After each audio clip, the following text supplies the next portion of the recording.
Welcome to Silent Screams, where your nightmares come alive. Let's dive into a story that will leave your heart racing and your skin crawling. Dim the lights, plug in your headphones, and prepare for the unknown. It all started with a simple trip to the countryside. I had been desperate for a break from the city. Too much noise, too many people, and far too little peace. My cousin, Eric, owned a small cabin deep in the woods, far enough from civilization that cell service was non-existent. It was perfect, or so I thought. The moment I arrived, something felt off. The air was heavier than it should have been, and the silence was unnerving, not serene. Eric had warned me about the isolation, but this wasn't normal. There wasn't a single bird chirping, no rustling leaves, just an oppressive stillness, as if the entire forest were holding its breath. The cabin itself was quaint, with its creaky wooden floors and the faint smell of old pine. Eric had left me a handwritten note on the kitchen counter. Make yourself at home, but don't go near the well out back. It's not safe. The warning felt unnecessary, almost childish, but I brushed it off. A well? Really? How dangerous could it be? I spent the first evening settling in, unpacking, and trying to shake the sense that I was being watched. Every now and then, I'd catch a flicker of movement from the corner of my eye, a shadow darting past the window or the faintest creak from the porch. But when I checked, there was nothing, just the endless, suffocating stillness. That night, the dreams started. I was standing at the edge of the well Eric had warned me about, its jagged stones covered in moss. A faint sound was rising from its depths, a low, guttural whisper, almost like a chant. I leaned closer, trying to make sense of the words, when suddenly a pair of pale skeletal hands shot out, gripping the edge. I woke up drenched in sweat, my heart pounding. But the whispering, it didn't stop. I tried to convince myself it was just the wind, but deep down, I knew better. The sound seemed to come from beneath the cabin itself, faint but persistent. I couldn't sleep after that. Every creak, every shadow seemed alive, pressing in on me like invisible hands tightening around my throat. The next day, I decided to investigate. The well was only about 50 feet from the cabin, surrounded by dead grass and an eerie circle of flattened earth. It looked ancient, the stones weathered and cracked, as if it had been there for centuries. There was no rope or bucket, just a gaping hole that seemed to swallow the light. I leaned over cautiously, but I couldn't see the bottom. The air around it was unnaturally cold, and that same faint whispering was there, just barely audible.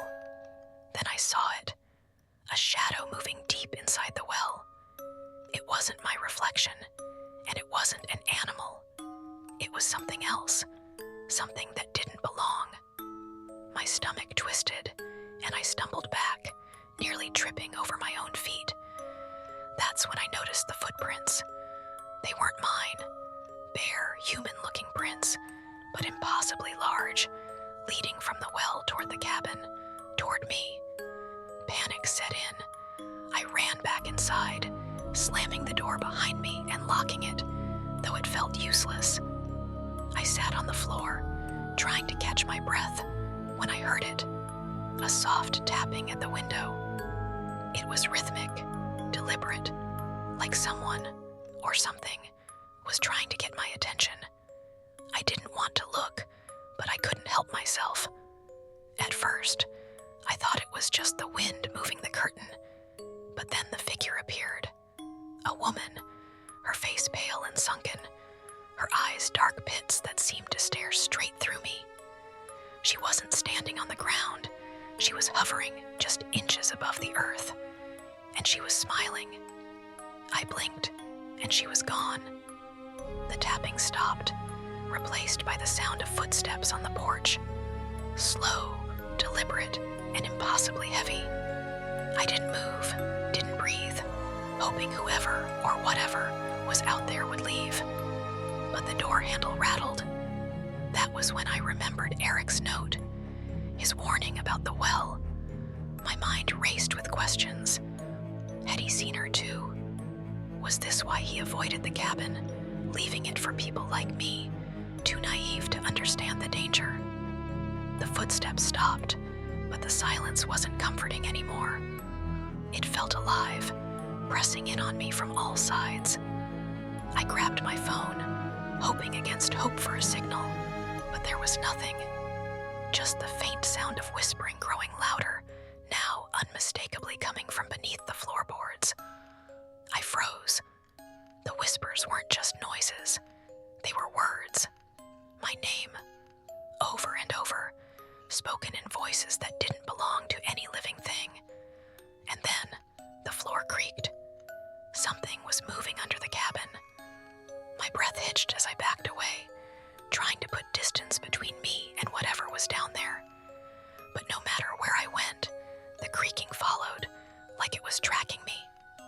Then came the knock, a single deafening bang on the front door.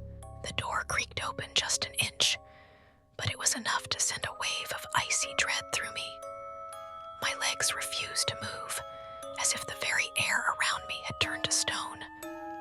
All I could do was stare, wide-eyed, at the growing sliver of darkness beyond the doorframe. For a moment, nothing happened. Just the stillness, the oppressive silence that had followed me since I arrived. And then, the whispers stopped. It was worse without them. At least the sound gave me something to hold on to, no matter how horrifying. Now, all I could hear was my own ragged breathing and the faint rhythmic thudding of my heart pounding against my ribcage. I reached for the nearest thing I could use as a weapon, a rusted fireplace poker leaning against the wall. It felt laughable, like a flimsy shield against something far beyond human comprehension. But I held onto it like my life depended on it. Maybe it did. The door swung wider, revealing only the emptiness of the porch and the endless black of the forest beyond. There was nothing there, no figure, no shadow, no sign of the woman I had seen at the window. Yet, the heavy sense of being watched persisted, sharper now, as though invisible eyes bore into me from every corner of the room. I forced myself to step closer, my bare feet creaking against the warped wooden planks of the floor. With one trembling hand, I grabbed the doorknob and pushed the door shut. The moment it clicked into place, the whispers started again, louder this time, almost frantic. They weren't just beneath the floorboards anymore. They were everywhere, surrounding me, pressing into my ears, into my mind. And then I heard it. A voice, clearer than the rest, cutting through the cacophony like a blade. Run! It was deep, commanding, and unmistakably male. I didn't recognize it, but there was a tone of urgency that sent a fresh jolt of fear through me. My instincts screamed to obey, but where would I go? Outside, into the suffocating darkness of the woods, back toward the well. I was trapped, pinned in place by the weight of my own terror. The floorboards groaned, and I realized with horror that they were no longer just creaking. They were bending, bowing upward, as if something beneath was pressing against them, straining to break through. I stumbled backward, gripping the poker so tightly my knuckles turned white. A faint, wet sound rose from beneath the floor, like the squelch of something dragging itself through mud. Run! The voice bellowed again, louder this time, almost deafening. I snapped out of my paralysis and bolted for the stairs, taking them two at a time. The cabin wasn't large, but it felt like an endless labyrinth as I sprinted toward the small bedroom at the end of the hall. I slammed the door shut behind me, shoving an old dresser against it for good measure. My chest heaved as I tried to catch my breath, but the whispers followed me, seeping through the walls, the floor, the very air itself. In the corner of the room, An old mirror caught my eye. It was a relic of a different time, its ornate frame tarnished with age. For reasons I couldn't explain, I felt drawn to it, compelled to look. The whispers seemed to swell, urging me forward. I didn't want to. I knew I shouldn't. But my feet moved on their own. The reflection was wrong. It showed the room as it was, the bed, the dresser, the peeling wallpaper. But I wasn't there. Instead, the woman I had seen outside stood in my place, her empty eyes staring directly at me. Her mouth moved, but no sound came out. And then she smiled, her lips stretching far too wide, revealing rows of jagged, blackened teeth. Behind her, the shadows in the mirror began to shift, writhing like living things. Slowly, they coalesced into a figure. A tall, gaunt man with impossibly long limbs and a face obscured by darkness. His presence filled the mirror, his skeletal hand reaching forward as though to pull me in. I stumbled back, tearing my gaze away just as the glass cracked, a jagged web spreading across its surface. The whispers turned into a roar, and the entire cabin seemed to tremble. The dresser blocking the door shuddered, sliding inch by inch as something on the other side pushed against it. My head throbbed with the force of the noise, and I realized with growing panic that it wasn't just the cabin trembling, it was me. My vision blurred, the edges of the room seeming to warp and twist as though reality itself was unraveling. The voice came again, softer this time, but no less urgent. "You can't stay here. Go to the well." The well, the very place Eric had warned me to avoid. It didn't make sense, but what choice did I have? The dresser crashed to the floor, the door swinging open to reveal nothing. Just the empty hallway, stretching out like a gaping maw. I didn't wait to see what would happen next. I ran. The stairs groaned beneath my weight as I flew down them, my heartbeat drowning out the whispers. The front door was wide open now, the forest,